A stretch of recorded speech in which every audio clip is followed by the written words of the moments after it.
Chapter 49. God Bless David. It was a pretty farmhouse with old furniture, but neat and tidy. I walked into the kitchen. There was a phone on the wall. I picked up the receiver and dialed Liz. She answered on the first ring. "It's me," I said. My voice shook so much I wasn't sure she recognized me. "Marley?" "Yeah." "Oh, thank God. Are you okay?" "I think so." I was dripping water all over the clean white rug. I just about died when Red drove off. "He decided to go fishing," I said. "Fishing? Where are you?" "I don't know." I looked around as if I expected to see a street sign in the kitchen. "What happened to the dynamite?" "I left it by the back door of the police station with a note saying, 'Found in the woods.' I don't think anyone saw me." "Thank goodness," I sighed. "Where are you?" Liz repeated. She sounded like she was about to cry. "I don't know." I was the one who's lost. There was a pile of mail on the otherwise neat table. I picked up a piece. "I'm at 43 Salamander Road." "Where's that?" asked Liz. "Do you have a map?" She did. "Start at the zoo." We went left, then right, then straight for a long time. Thank goodness I paid attention. And finally another right.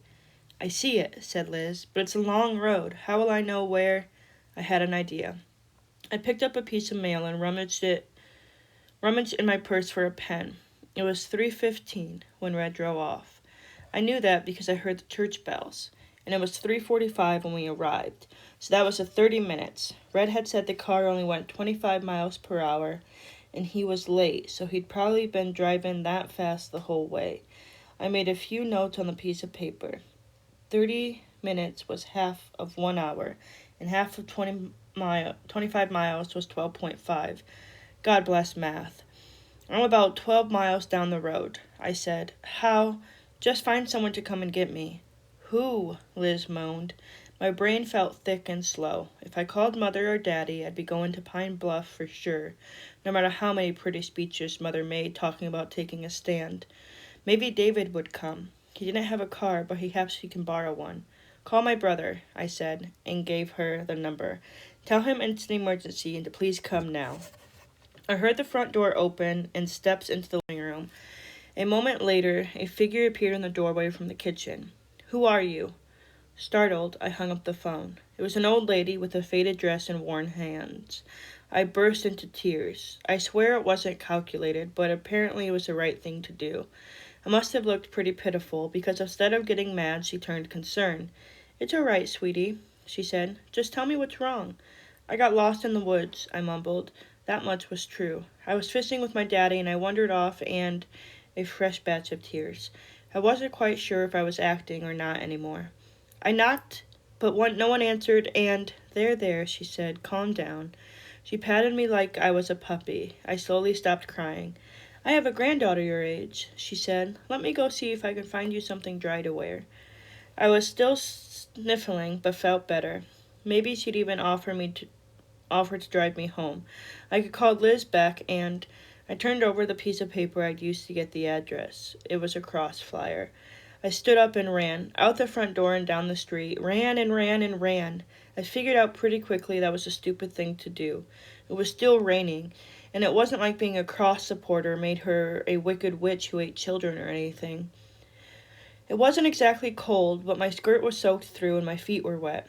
I hate wet shoes. They squish and squash, and 12 miles was a long way to walk in squishy shoes. David probably wouldn't even come.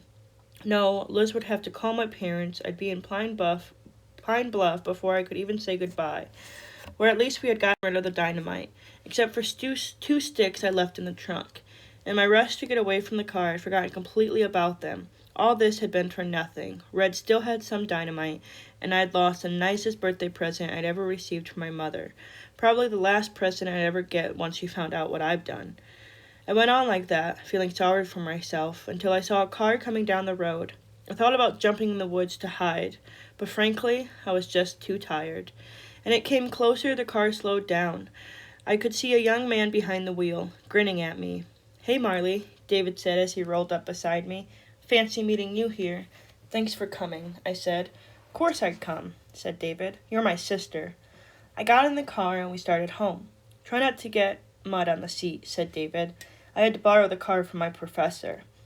I peeled off my wet shoes and socks, and a wave of relief swept over me, like wet feet had been the worst of my problems. "So," said David. "So," I repeated. "How about a deal?" he said. "I won't tell Mother and Daddy if you tell me the whole story." "Okay," I said, and I started talking. David was a good listener. He didn't interrupt me one time, but I could tell he was upset because by the time I got to the end, his trademark grin was nowhere in sight. "Geez Louise, Marley, what were you thinking?" "You promised not to tell," I reminded him. "I did, but you got to promise me never to do anything like that again." "Gladly," I said. He shook his head. It's always the quiet ones who are the craziest." But he was grinning again, and I knew he was teasing. I leaned up against him like I used to do when I was 4 and he was 10 and he was reading me a book. And even though I was worried about what was going to happen next, I felt happier than I had in a long time.